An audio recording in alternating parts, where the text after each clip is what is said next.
मेरा गोरा रंग, बोलती आंखें, कंधों तक बलखाते बाल, चौड़ी छाती, पतली कमर और चिकनी सुडौल जांघें सभी को लुभाती थी।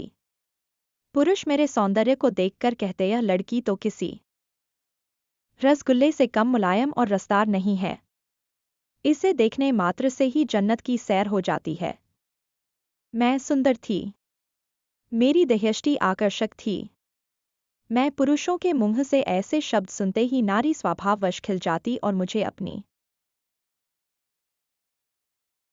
खूबसूरती का बरबस ही आभास होने लगता। मैं बुदबुदाए बिना न रह पाती। मुझ पर तुम सब मरते हो तो मरो, मैं किसी के हाथ नहीं आने वाली। मैं तो आग हूँ, आग। मुझे पकड़ने के लिए पानी बनना होगा। मैं सुंदर हूँ, पर इतनी भोली नहीं हूँ कि अपनी प्रशंसा सुनते ही तुम्हारी बाहों में समा जाऊंगी।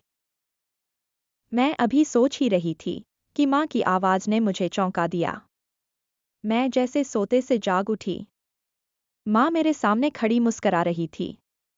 मेरी माँ मुझसे कहीं अधिक खूबसूरत थी। वह एक प्रौढ़। वह अपने मुंह से कुछ कहती तो नहीं थी, किंतु उसके मन के भाव से अक्सर ही मुझे लगता कि वह वेदांत अंकल को पसंद करती है और पापा उसके अनुकूल नहीं है। वेदांत अंकल कहाँ से आते थे और मम्मी से उनका संबंध कब से था, इससे मेरा कोई मतलब नहीं था। इतने में मम्मी चहकती हुई बोली, बेटी तुम आज स्कूल नहीं गई? आज तो छुट्टी है। मैंने यह कहकर मम्मी की ओर देखा। आज उसने गुलाबी साड़ी बांध रखी थी। मम्मी पर गुलाबी कपड़े बहुत ही खिलते थे। उसका रूप उनमें और अधिक दमक उठता था। मुझे जहां तक मालूम था, मम्मी सजती संवरती तभी थी जब वेदांत अंकल घर पर होते थे या आने वाले होते थे।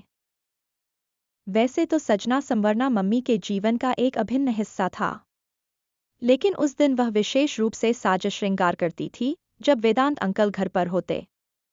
मैं अचानक ही बोल पड़ी, तो वेदांत अंकल आज आने वाले हैं। मेरी समझ में यह नहीं आ रहा कि मम्मी पापा के लिए क्यों नहीं सजती संवरती है। शायद माँ के सपनों के राजकुमार पापा नहीं हैं, वेदांत अंकल ही हैं। वैसे यह कड़वा सच भी है। वेदांत अंकल पापा से अधिक सुंदर और स्मार्ट है। अपने आप को हमेशा ही सुंदर बनाकर रखते हैं। कपड़े ढंग के पहनते हैं और पापा तो बिल्कुल ही ढीलेढाले व्यक्ति हैं। एक ही कपड़े को 2-2 रोज तक पहने रहते हैं। शेव तभी बनाते हैं जब खुजली होने लगती है या उन्हें कोई टोक देता है। माँ को तो चुस्त और खूबसूरत पुरुष चाहिए। वेदांत अंकल चुस्त भी हैं और सुंदर भी हैं। इसी बीच माँ ने मुझे टोक दिया, यह लड़की तो हमेशा ही कुछ न कुछ सोचती ही रहती है। जा अपनी सहेली माधुरी से मिला। वह तुम्हें कल याद कर रही थी।